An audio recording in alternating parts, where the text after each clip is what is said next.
Gilgeous-Alexander on the drive, pulls back, baseline, jumper's good! OKC with their first lead of the second half. Williams has been hot all night, falling away, got it! 40 points for Jalen Williams. 28 remaining, Holmgren down the lane! A Holmgren hammer, and it's back up to a dozen. This is Udart. You're listening to the Uncontested.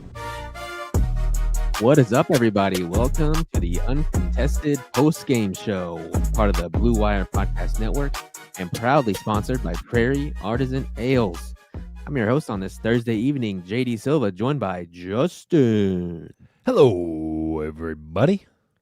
It's Friday Junior. Friday Junior, Halloween Eve. Yep.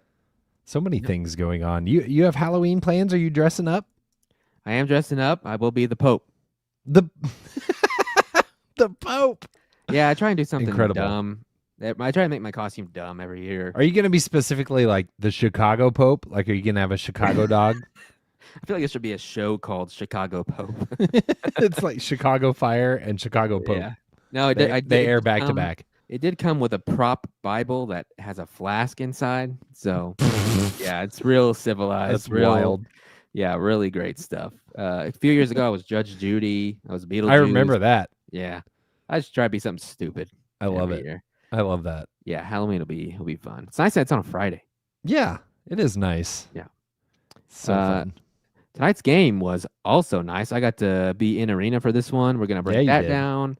We're Taylor and hopefully going to be joined by Taylor and Jacob, who are also in arena, still making their way home Jacob making from them said home. arena. So Yeah. hopefully we can stall long enough to be graced by their presence. Yeah, get the boys in here. Get the boys in here. Or the fellas, I should say. The Fellas. fellas. Before we get started, though, be sure to subscribe to us wherever you get your podcasts. Leave us a 5-star rating if you haven't done so already. You can find us across social media, YouTube, Facebook, TikTok, wherever, Twitter. We're on there mostly. We also have a pretty cool Patreon you can check out by clicking the link in the description of this podcast or by scanning this QR code above my head here on the live stream. If you're on YouTube or Twitter, you can watch us on Twitter as well. All right, got a game to break down. The Wizards came to town. The Thunder kicked their ass. And Final- we're done here. And we're done. Wipe your hands clean of this one. It was 127-108. Thunder have had, they've actually been one of the worst offenses in the NBA through the first 5 games. They're still 5-0, so because their defense 6-0, buddy. 6-0 now. So the bad offense hasn't really mattered. The defense is amazing, and they have Shai Gilgeous-Alexander running the show, dropping 30-plus every single night. But tonight, it helps to have a guy back named Isaiah Joe, Justin. Boy, doesn't it. What a breath of fresh air Isaiah Joe was on the court tonight. This Thunder offense just feels like it can't make a shot to save their lives. And to see Isaiah Joe come out tonight and hit 5 threes, pretty magnificent. Nobody's hit 5 threes on this team all year, right? I don't think so. Yeah. If anyone, I think Chet had a pretty hot game early on, but I don't know. 5 feels like the most. 5 is impressive in his first game of the season. 5 of 9, to be exact. Looked confident, shot in rhythm, looked exactly like Isaiah Joe of last season, or at least of last regular season, primarily. Really great to get him back in the lineup. I was starting to entertain my tinfoil hat conspiracy theory that Chip England was actually a plant by the Spurs organization to ruin the Thunder shooting and ensure the Spurs dynasty takes off. I don't know that tonight's 32% shooting performance is enough to fully debunk that theory, but it is at least a step in the right direction. Justin, can I tell you, 32% felt like 50% after what we have seen so far. I was going to say the same Yeah. thing. 32% felt like they were on an absolute heater. And then you look up and the Wizards shot 42.5%. That's like, wait a minute. Wait What? a minute. They're just missing wide open shots. And it's, being in the arena, the crowd is just ready. It's like, a wide open 3 for J. Will, top of the key. Yeah. A wide open like wing 3 for Lou Dort. These go in all the time. Same thing for Wiggins. They're just missing wide open stuff. And I'm sure it'll come back. I'm sure it'll come around. You could probably try to pinpoint a lot of things about the Thunder's offensive struggles through the first 6 games, but at least tonight, it felt like they were generating good looks. It felt like they were getting open shots generally. Not every shot was a perfect shot, but they were moving the ball and finding open shooters and taking mostly good looks. They just weren't going in. And you can't control whether it goes in or not, but you can make sure that the looks you're taking are the ones you want to take. And Daignault alluded to it a little bit post-game. He kind of said something similar, very Daignault of him. But trying to facilitate the types of shots you want to take, that is going to, you play the odds, right? We make fun of the nerds running basketball these days, but that's the point. You take the higher percentage shots, not because they always go in, but because they have a better chance to. The Thunder are just not getting the ball to go in very much in the first 6 games. Like you said, thankfully 6-0. So that's nice. But eventually, shot variance kicks in, and this pendulum has to swing the other direction. I don't believe the Thunder are going to be a 25% shooting team this whole season from deep. That's just not a thing that's going to happen. Please, God. The first in NBA history, right? They're not going to be a historically bad shooting team. That's just not going to happen. J-Dub is a good shooter, and he will come back. Yep. Chet looks to have improved from beyond the arc. Isaiah Joe's playing again.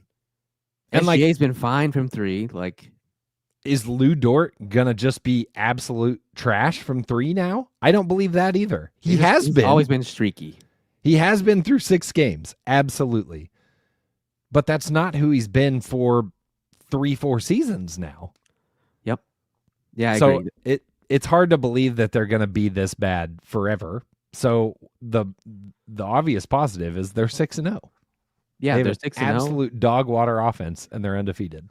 Yeah, can't complain much. It feels like if we're gonna complaining about this Thunder team, you have to nitpick, because 6-0, the defense looks great still. There are some nights they play 2 double overtime games to start, right? And tonight, even sometimes it's okay, you're letting the Wizards keep this close for a while. Yeah, that end of the third stretch got a little hairy. Yeah, the Wizards cut it to 1 or 2 points. 2, I think. Yeah, and then the Thunder were just we're slamming the door shut, and within 30 seconds, it was SGA 3, J Will block, AJ Mitchell 3. The crowd went nuts because it happened at the same time. I don't know if it came through on the broadcast, but the crowd went nuts because they happened to do that Whataburger decibel meter thing. Let's go! Right when that perfect happened. Timing. Yeah, right when that happened, so they were just ready to go nuts for the AJ Mitchell 3. Thank you, Whataburger. Cool. Yeah, thanks, Whataburger. Saved our season. I wanted to call out SGA as a playmaker. Yeah. He was awesome this game. He had 7 assists. He could have had 15. Guys are just, like we said, missing completely open looks. Yep. But I think he's an improved passer this year. From all these drives, he'd be okay, CJ McCollum, I'm going to bust your ass. A defender's going to come double team me, and I'm swinging this thing out from the middle of the floor to whoever is open. And if it's to AJ Mitchell, he's either taking the shot or making an insane pass to someone else that they just keep missing, unfortunately. But Shai's been fantastic. That's the other piece of this start for the Thunder. Despite the bad shooting, Shai can overcome a lot. He can overcome a lot of negatives, and he has done so. He did so tonight. He came out really hot starting the game, scoring-wise. As you mentioned, I felt like as the game went on, facilitating, finding open guys, and that happens when you command enough offensive or defensive attention on the offensive side of the ball, as Shai does. When you're such a threat to score, they're naturally going to try to double you or throw different looks at you, which is going to leave your teammates open. So I again, really like the way the ball moved, and Shai was the facilitator of that. I thought AJ was a definite beneficiary tonight. Obviously, Isaiah Joe, like we talked about. Cason Wallace had some nice moments on the receiving end. And then one that really stood out to me was Isaiah Hartenstein tonight. I thought had a really nice game. Some of those off of Shai setting the table, setting things up. Some just a random I Heart steal, and then I'm going to go coast to coast on you, which was fantastic. Really nice game from Hart tonight, I thought, both scoring on the glass and just kind of doing everything you needed him to do, especially on a night like tonight where Chet Holmgren didn't play. Yeah, iHeart finished with 17 points, 8 rebounds, 5 assists, 2 steals.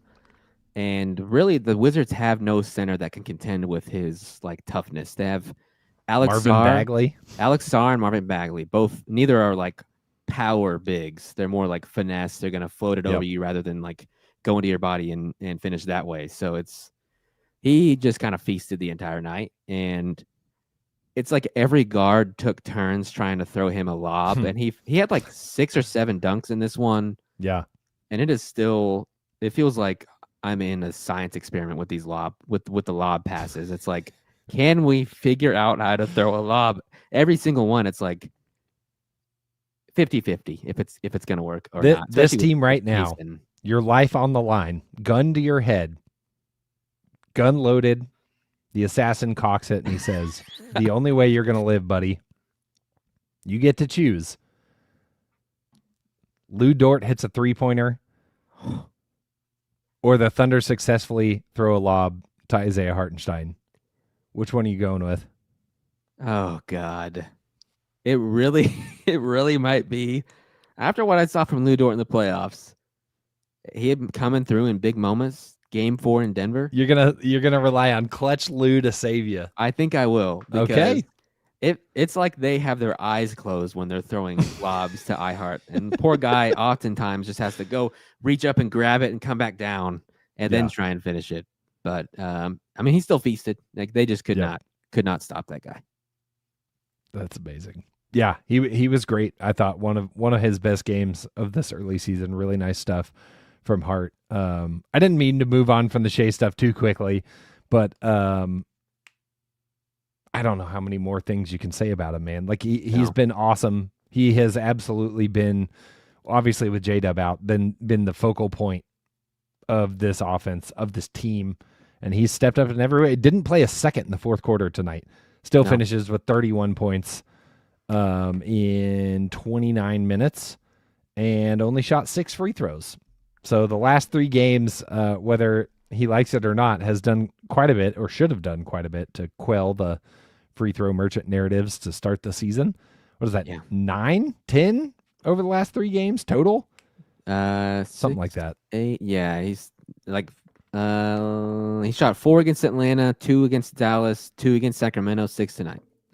So wow. I don't know if the refs are on Twitter all the time or if they got the call from Silver, because he's doing the same stuff he always does, but they're just like not giving him the calls and he's making the shots anyway. So yeah, that's the key. That's the tough one for the narrative, that he doesn't even try to score. He just flails. Yeah. He's just making them now. Just making them now, which fine. Great. Yeah. I was tired of seeing it on Twitter after the double overtime games. For sure. Feels like we need to transition to another guard. One we've talked about a lot through the first couple of weeks of the season. AJ Mitchell, I thought another phenomenal performance tonight from him as well in 30 minutes. He played a bunch. Team high 30 minutes. Yeah, he played a lot. On his own and next to SJ, he played a bunch. And it was not his most efficient night. He finished 6 of 15. He missed a lot of easy stuff. Like that just happens sometimes. So he finished 6-15, 2 of 7 from 3, 6 of 6 from the line. It's really good he's getting to the line as often as he is. Yep, that's been impressive to me. Yep. And in the conversation now, I'm turning on my usual NBA podcast, and people are like, 6th man of the year, most improved player. Yeah. Nick just sent us the screenshot of the 6th man of the year odds. He's way up there. Yeah. I think he's like the favorite. Yeah.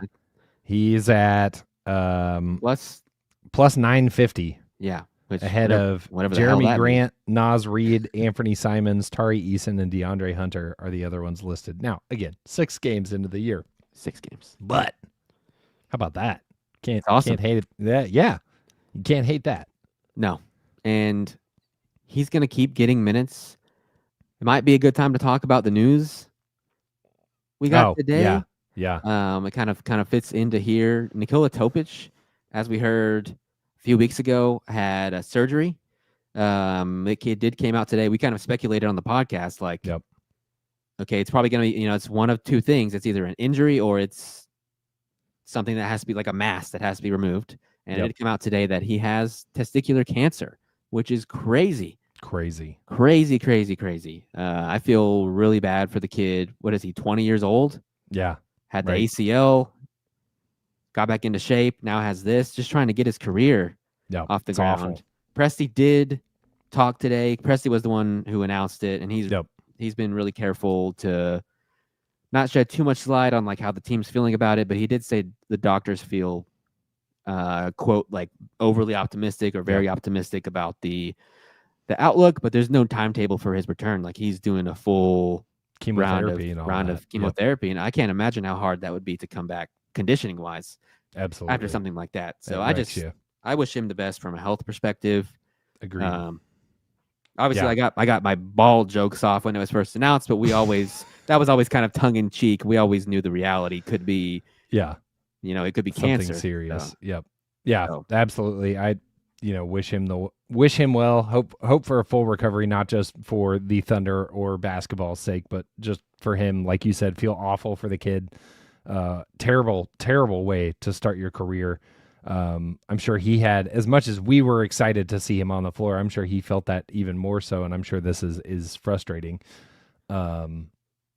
That the good news, like you said, it sounds like the prognosis long term seems like they're feeling optimistic.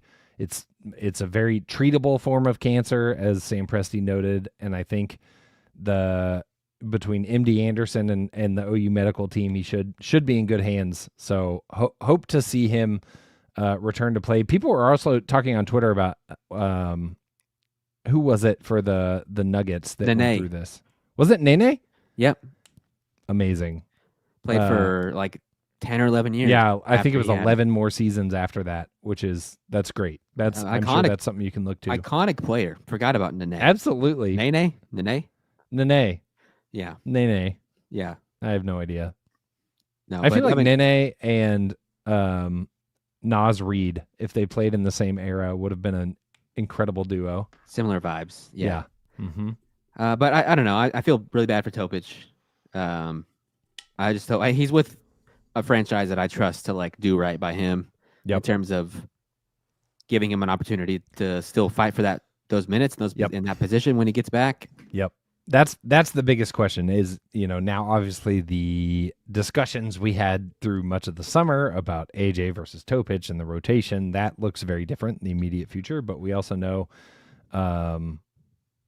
when he gets the opportunity to come back, it feels like to me, at least sitting here right now on October 30th, that you still have to give him a chance. And I don't know that there's anything in this why that changes unless there's some unknown thing that happens between now and then. But the expectation, I think, is still very much that he gets a real crack at being a part of this team.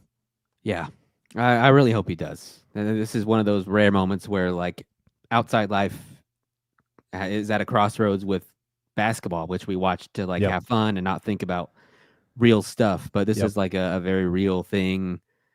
We don't see stuff like this very often in the NBA, but when we do, it's like just makes you stop and think and be grateful for a while and like worry for the individual. So hopefully he can get back to playing basketball by the end of the season. I don't know if we'll see him this season or not. I'm not banking on that. I'm sure the team's not banking on that, but agreed. See you soon, Topic.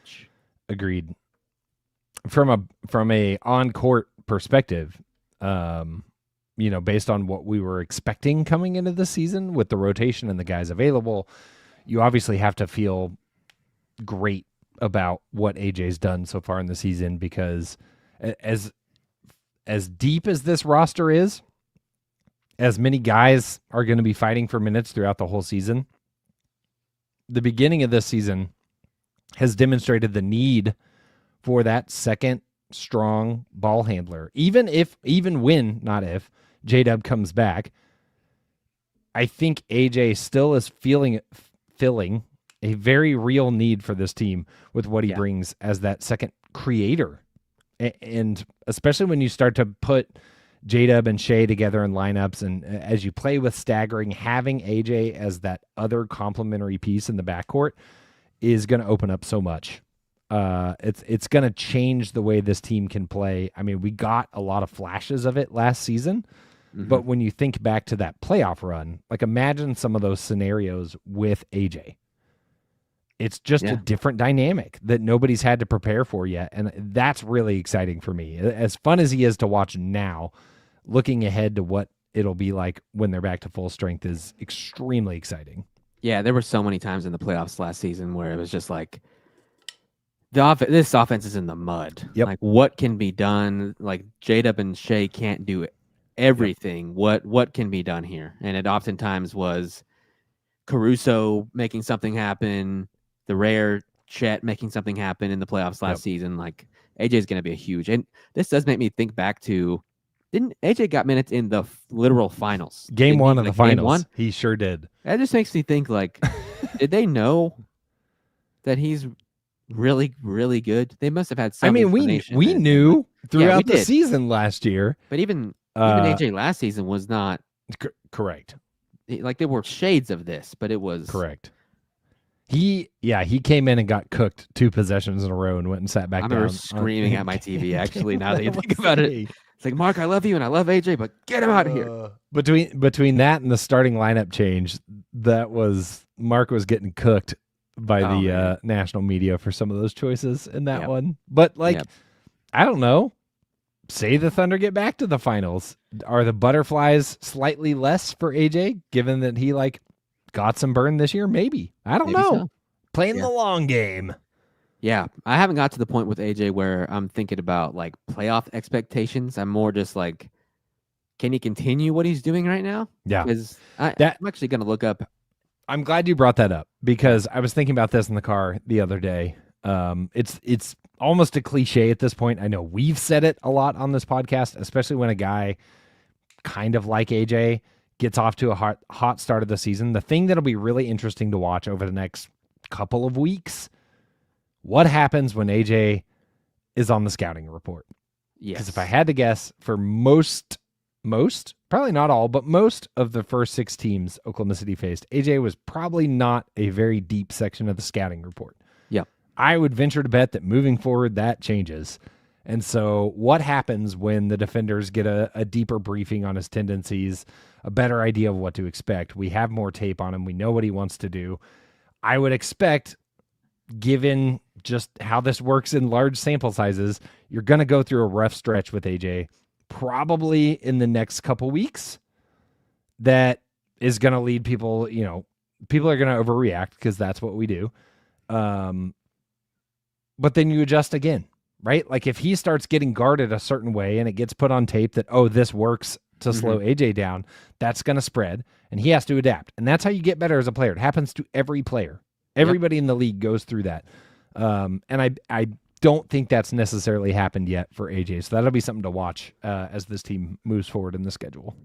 I totally agree. I do think one thing that's changed a lot about his game between last year and this year is the physicality that he plays with.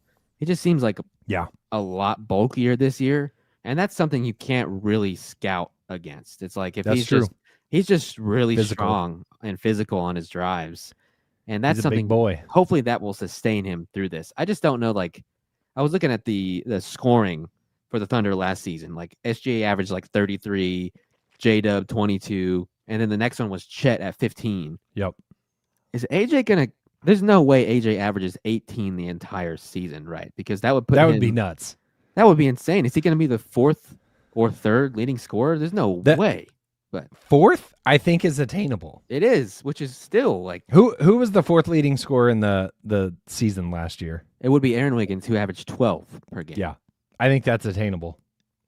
I do too. And absolutely. Even attainable. Wiggins has improved this season so far. Again, small sample, 6 games. He's averaging 14. Yep. Up from 12. So, and that is the fun part. Yeah. Right. Because we're saying all 3 of the big 3 seem like they're going to be better this year. J-Dub's obviously the question mark of the bunch at this moment, just because who knows when it gets back to looking like normal once he does come back. Yeah. But at some point, there's no reason to expect he will not be at least as good as he was last season. So you level up the the three heads of the snake, and then you've got AJ Mitchell coming in somewhere in that like 4 or 5 range with Aaron Wiggins. That's pretty good. Awesome. It's like that's dynamic. so awesome for this team. Coming off a championship to get to add a piece like that. I don't know how you don't feel ecstatic about that as a Thunder fan. Yeah, I totally agree. Can I be honest about J-Dub? I love J-Dub. I think he's like a perennial all-star, third team All-NBA type of guy, top 15, 20 player in the NBA. I don't know what my expectations are for him when he returns. I agree. I don't know if I expect him to come back and be peak. I don't know when peak J-Dub is going to be here on offense. The defense, I assume, is going to be, right away. And the drives on offense, I expect to be pretty damn good immediately. But Agreed. When is he gonna? The shooting. When was the last time he was able to shoot normally? Yep. It's been a long time. Exactly. Would that have been? When did the playoffs start? Late April. So it would have been like mid-April. That's the last. It was like April. Yeah, second week in April. I think when he got injured. That's a long time. Chip England, I am praying to your name, please. I would just be so in my own head about losing my shot after I have to learn how to shoot a different way through a whole playoff run, a 2-month-long playoff run. Yep. And then shoot left-handed all off season, and then come back and relearn how to shoot. Counterpoint. If he comes back with a little bit of lefty bag, look out. There are definitely benefits to being more what's the word? Ambidextrous. Ambidextrous. Yeah. Amphibious. He can breathe underwater now. Yes, I heard that's what he worked on this summer. He has gills. Yeah, but I don't know. I'm still super high on J-Dub. I'm a little worried about is he actually going to come back and immediately shoot 40% from three he usually does? Probably no, he's not. I don't think so. I'm still itching. I talked about this on Sunday, but I am itching for just some kind of hint about when it's going to be. Yep. We've just gotten nothing. No. Absolutely nothing. And it's hard to continue to wait with nothing to go off of. At some point we need at least tell me he's being evaluated or reevaluated. Give me something. Is it Thanksgiving? Is it Christmas? I don't know. Please, not Christmas. What if his first game back's Christmas Day against Wemby and the Spurs? Against the Spurs? Okay, that would be. I mean, if he's going to come back, it's Victor Wembanyama. He has to come back. I hope he comes back before then, because same. We need him for our NBA Cup run. Obviously, we're watching warm up and pregame footage right now to determine when he's going to be back. It's he shot this many times with his right hand on this day, and this many times on this day. Who the hell knows? Correct. It's when he's going to be Zapruder back. Footage. Yeah, Mark. I think Mark always says he's on the path we envisioned. Yep. He will return at some point. Great. Thank you, Mark. Is he going to be eligible for the All-Star game or awards? That's a pretty big deal, especially with the escalators in his contract. I'm sure he'll want to be back to make sure he's eligible for that stuff. Right. Absolutely. I don't know. We'll keep waiting. We will just keep on waiting. We keep waiting on Taylor Peterson, who just texted us. He'll be on in a second. And who the hell knows where Jacob is? He could be in Tulsa for all we know. Drove the wrong way. Took a wrong turn. Yeah. Listen, getting out of the arena, it can be dicey. Dicey. I left. Girlfriend and I left early.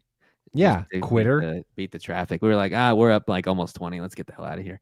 Speaking of, here's a buffering screen that might be Taylor Peterson. Hey, technically, Silva, I texted you now. Please don't end the podcast yet, but that was close enough. There it is. It's all good. What's up, Taylor? I'm here finally. I've been home for 10 minutes, and your boy's probably going to be doing some Black Friday shopping for a new MacBook. Good for this you. One is prehistoric, and it's getting cooked. It's been a running bit on our show for a couple years now that your MacBook is. What'll happen first? Taylor will get a new MacBook, or he'll get a whiteboard. He'll get his whiteboard. That's right. Yeah, one of them. Toss up. It's probably I'm probably putting my money on the MacBook. If I'm being real honest, it's become a bit at this point, and I got to keep it up. It is. Yeah. Well, Taylor, you were at the game too. I listened to you guys on my way home. What a I sweetheart. think you guys absolutely nailed the big takeaways from this game. So just to recap, I guess, for the listeners before there it is, the ding. What was your takeaway? Anything we didn't cover that you felt in the arena? The aura that you soaked up off of AJ Mitchell. The smell of Isaiah Hartenstein's sweat.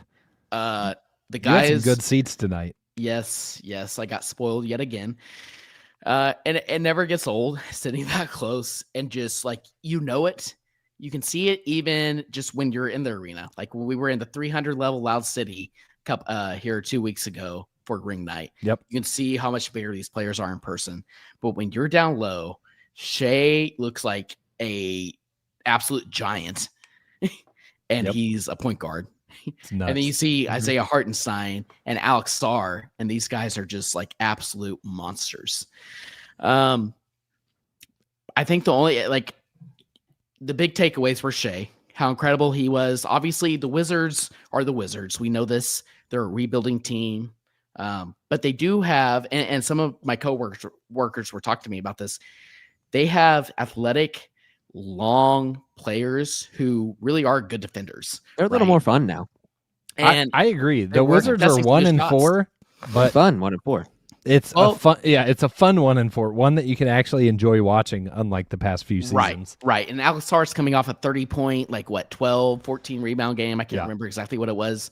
And the Thunder completely shut him down. Yep. Not only that, but like you guys mentioned with iHeart, he had another incredible game and just basically was able to just take it to the Wizards because they have no front court depth. Marvin Bagley III was their backup center. So Shai and him being unstoppable, honestly, he was even timid at times attacking. I think he probably could have had 40 through 3 quarters if he wanted to. But like you all mentioned, he's doing a great job playmaking. It didn't lead to assists because of some of the makes, some of the misses that continue to plague the Thunder.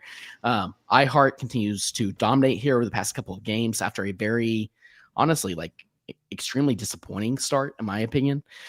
Those first 3 or so games of the season where he's missing just easy out of stuff. sorts. Smoking bunny is, but also not being left aggressive, and right. Silva. And that's such a stark contrast to what you all have talked about with iHeart tonight, which I completely agree with him taking the ball to the rim from the top of the key or getting a steal there right in front of me, which is really cool in the second half, and then taking it coast to coast and drawing a foul, just much more aggressive. You guys mentioned the lobs, iHeart. Obviously, they're hit or miss, but they seem much better, in my opinion, tonight. And a great transition to the other big takeaway, AJ Mitchell. I think AJ and iHeart over the past 2 games now are really building some chemistry, which is incredibly important for this team. When you're staggering the Chets, you're and the J Dubs and the Shays, and you have your second units, AJ Mitchell and iHeart out there, and they're building this chemistry like that. I think that's incredibly impressive, exciting, something to keep an eye on as the season moves along. As you add in a J Dub and you add in a healthy Chet again. I might think AJ's like a top 3 passer on the team. Oh yeah, maybe even higher than that. Like Justin asked me the question of the best creator. Gun to my what was your question, Justin? Like gun to my head. Gun to your head. Are you taking a finished lob to iHeart or a Lou Dort 3? Like if it's AJ throwing the lob, it might feel okay. Absolutely. And the big to big lobs here over the past couple of games until Chet was out. Those have looked good. But one thing you all didn't mention, maybe I can add here. I was looking on the bench, the first quarter, second quarter, didn't see Chet. That's not unusual because Chet sometimes when he's not playing or players that are inactive sit in that second row kind of behind the bench and it's hard to see. And from my viewpoint, the bench was kind of crowded a little bit. It's hard to see that second row. But I had a couple listeners, a couple from the Discord. Slight flex. Text me hey, did you see Chet? And that's when in the second half, I looked again. I'm like, no, Chet's wasn't there tonight. And so that's a little weird, maybe a little, was Jay I don't want there? to say concerning. Yeah, Dub was there. Okay. He was jumping up on Dub. The rookies wear Halloween costumes. Yeah, they did. That was great. That was awesome. Yeah. With Chet, I think with back soreness, what went through my head as you were talking TP is sometimes sitting in chairs is like the worst thing you could do for back soreness. So maybe they were just like, hey, don't sit in these little folding chairs on the side of the court. Like you'd be better off at home. Right. Go sit in the Tempur-Pedic or whatever the hell you got for people maybe like you. Maybe he was in the arena, but was getting treatment, and hopefully that's all it is. Because obviously, even with this back soreness, he's been playing incredible. It's no surprise to me that he was out against the Wizards. You don't need to play him when he's already battling that early in the season. Just hopefully you can get him back to full health, or can get through this. That way he can play a majority of the regular season. But it was interesting that he wasn't there. You guys mentioned AJ. He's been incredible. Kaysen continues to miss shots. I'm a little... He got a couple to go in the second half, I felt like. Yep. Came online a little bit later, and J Will and Kaysen were pretty awful in the first half, offensively. But the thing that really stands out when you watch Kaysen in person is just his ability to be able to jump those passing lanes, the stripped balls when a player when a player's driving, his ability when a player's driving, his ability to be able to not foul and be able to get a steal from that, rather than like a block at the rim. Like, we talked here a couple of years ago, Jay Will's rookie season, him not being a rim protector, but his rim protection being able to draw those charges. I think about Kaysen Wallace and his ability to be able to steal the ball in those situations. That's 4 steals tonight for Kaysen. Pretty absurd, dude. Amazing. Was it a bet we had? Was it a bet we had in our bets podcast? Yes. Or was it you and Jacob the other night, Justin? We guys talked about. I brought it up again on that show, but I made a bet 2+ average for Kaysen this season. He was 1.8 last year. And like 2+ steals a game isn't a thing that happens every season. Like it's a rare feat. We were spoiled last year with Dyson Daniels averaged 3 a game, which is nuts. But it's insane. And Kaysen Thunder defense to start, and like half the Thunder defense averaged at least 1.5. But to start the year for Kaysen this year, he's averaging 2.3 this season. Is that right? That seems low. Is that right? It does feel a little low, but I think that's his career stat. It does say he is averaging. I say 2.3 on Basketball Reference. Okay. For her game this season. I guess Sacramento and Dallas he only had 1, but the other games he's had 4, 3, 4. So quick maths, I guess that is correct, but still impressive. I'm acting like 2.3 is low. It just feels higher. He's unbelievable. His natural like instinct to take the ball away is unbelievable. And then you guys excuse me. You guys obviously touched on the offensive struggles of the Thunder. I mean, that first half, they literally were not even the 3-point attempts that continue to be missed, which we've talked so much about, and plagued the Thunder throughout the playoffs, which we talked so much about. But even the drives to the rim with some of the layups, the AJ Mitchells and even Shai's and missing easy Lou stuff. Dort's, like just Aaron Wiggins, right? Just missing a lot of easy stuff. But going back to our previous point about Kaysen Wallace, his disruption, I think about that starting lineup when you have J-Dub back, and then you're looking at a second unit with Kaysen Wallace and Alex Caruso coming off the bench. Things kind of get, and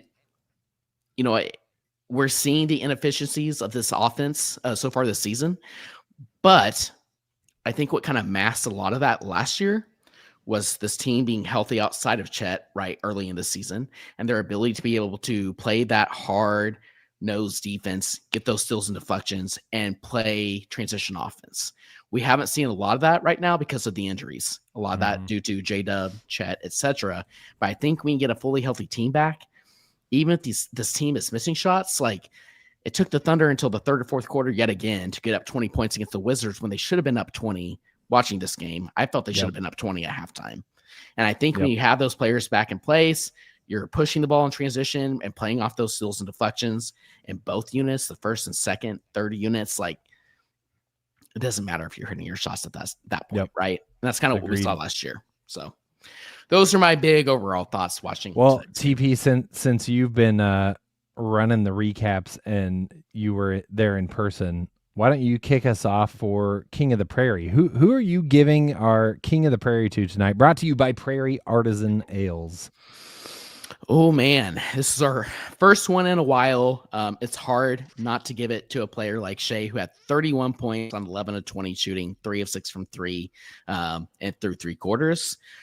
But as we always say, we're going to be giving Shai a lot of King of the Prairie awards throughout the season. So I want to give it to another player that you all touched on, and I'm glad you all covered. A welcome sight coming back to the lineup, Isaiah Joe with 20 points on 7 of 12 shooting, 5 of 9 from 3. Much desperately needed for a team that's really been struggling to score from outside. Also thought he made some pretty good defensive plays. He got 24 minutes off the bench. That's to AJ's 30 minutes off the bench, by the way. Team Marcus high. really trusting him. I love to see that. So I want to give it to Isaiah Joe, his first game back for this season, obviously, but also I think it just gives credence to what we talked about during the postseason, during the offseason, where Isaiah Joe just obviously wasn't healthy during the playoffs, and it seems like he's finally back into form. And if you have that kind of player coming off the bench for the Thunder, yeah, absolutely. So Isaiah Joe is going to be my King of the Prairie. But obviously, if you guys want to give it to Shai, I won't argue. Yeah, we kind of have to hand out like ceremonial King of the Prairie to non-SGA players. Yeah. Right.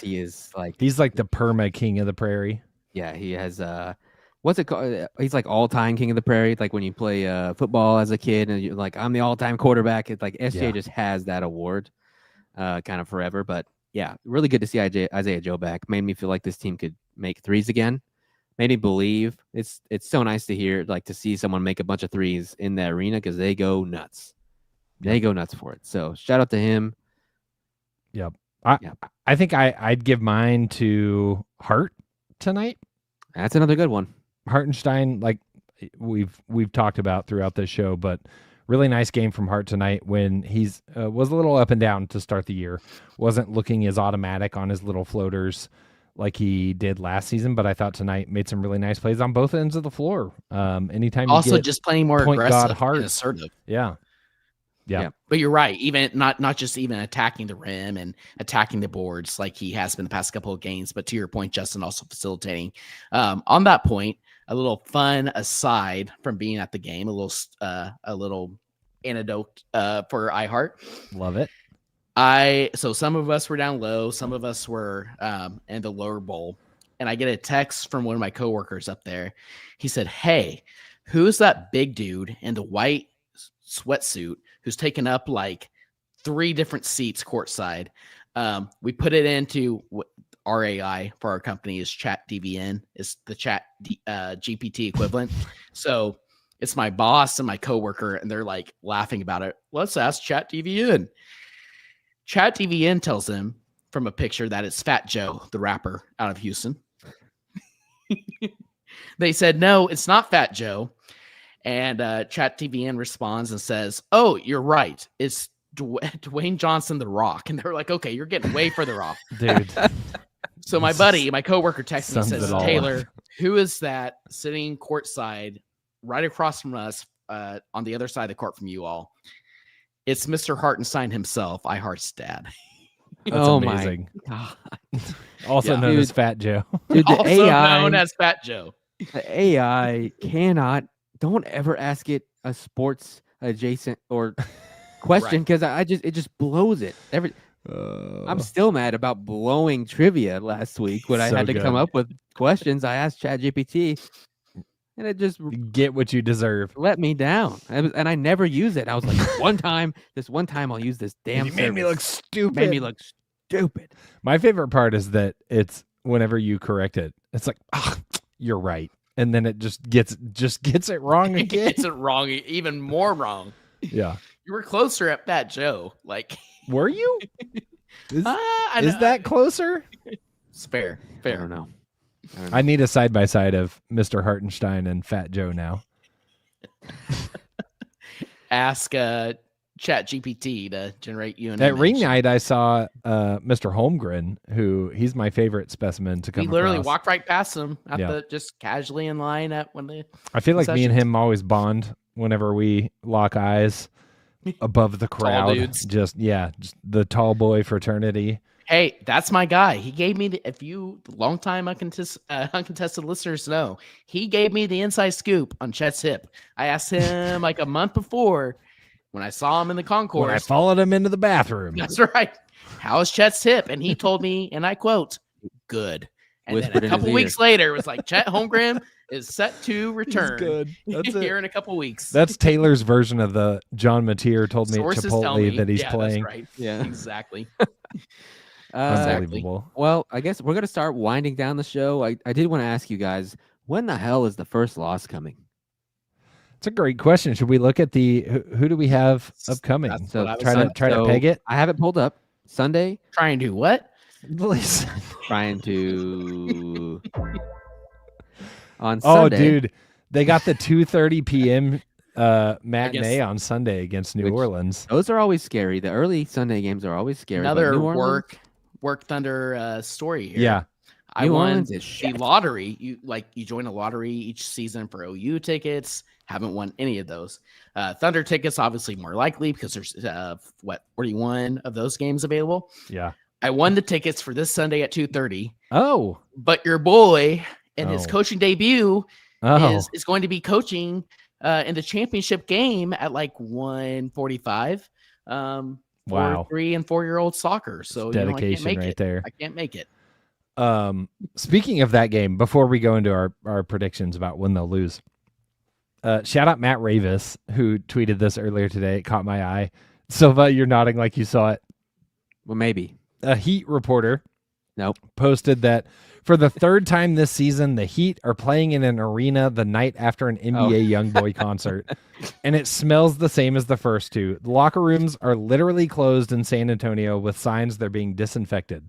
That was from earlier today. That is And crazy. Matt Ravis tweeted, by the way, NBA Youngboy plays at Paycom on Saturday, and then Oh the Thunder my. play at 2:30 on Sunday. So something to watch for. Are they saying the whole arena smells like the devil's lettuce? Correct. Or at least the locker rooms. That's crazy. Maybe more than that, Silva. More than that.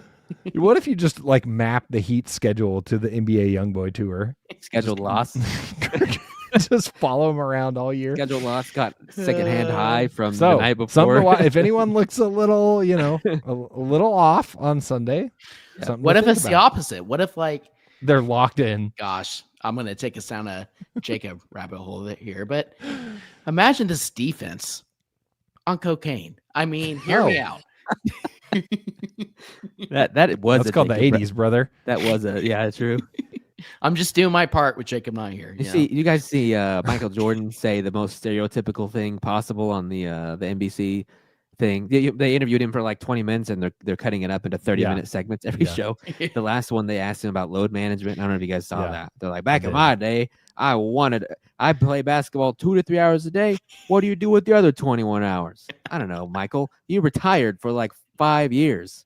You also gambled, smoked, and drank, and then Correct. woke up I don't like know. 2 hours later and played basketball. I just hate all that. Anyway, I don't want to go down that road entirely. Back to when the Thunder are going to Sunday. lose. Yeah. Yeah. yeah. Here we Sunday go. against New Orleans, they play at 2:30. They'll probably win that one. The I would Pelicans hope are so.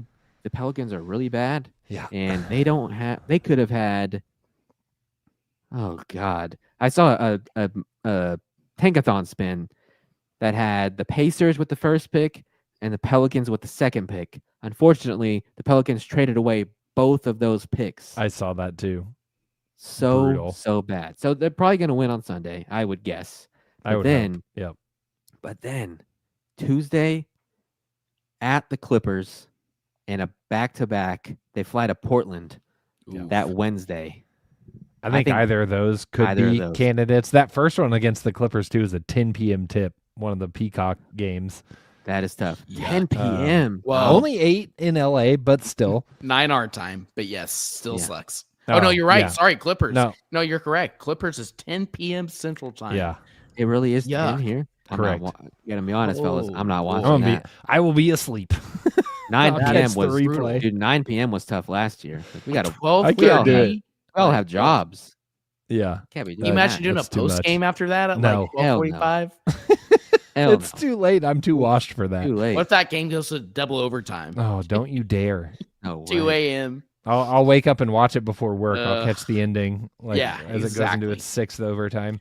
I will say, just again, we saw the Thunder come out and kind of sleepwalk the first half against the Wizards. It and absolutely understandably so. they could lose to the Pelicans. And they they absolutely could. hate Sunday afternoon games. do. They Those have games are weird. this entire 2.0 iteration of the Thunder. Except for game 1 of the playoffs against Memphis. Great point. Yeah. Great point. Anyway, I think you guys are probably correct. LA or Portland, Clippers, 10 either one of PM. those wouldn't Oof. surprise me. Maybe both. And then we're going to have Portland's people in good. the Discord. I melting would down. be surprised by both. It's a back-to-back. It's a West Coast road trip. 2 late games. Like, it wouldn't shock me, especially if they're so short-handed. They decide to continue to rest Chet, and J-Dub's still not playing. And then they play Sacramento the Friday after the Portland game, Memphis the Sunday, November 9th, and then Golden State Lakers back-to-back, which I hate. I hate that the That's Lakers going to be brutal. I hate that the Lakers were on the second night because It's kind of the same thing that kept happening last year. You get the Lakers on the second night, and that's the one that's on national TV. which is Not the first one. Yeah, The second if we one. lose, now it's gonna be like, Yep. oh, once again the Lakers. The Lakers have the answer Luka for the owns Thunder. Austin Reeves and Luka Doncic. Luka owns OKC. Unbelievable. Awesome, great. So we're all saying probably in the Probably- next week probably they the drop next an week. L. Oh, yeah, absolutely. Wouldn't that be amazing? I'd- if J-Dub came back in the next 2 weeks. Just Sure for, would. For, That's for my that. prediction. Yeah. But we'll see. all right. Hopefully you guys can hear this. We didn't test this. We before can, the show yes. started. That's excellent. We'll do it live. We'll do it live. Thanks for listening. As always, we will be back on Sunday for our regularly scheduled program. I assume most of us will be here for that one. That's it. Everyone enjoy your Halloween. Have fun. Be safe, please. And we'll see you next time. Adios and Thunder up.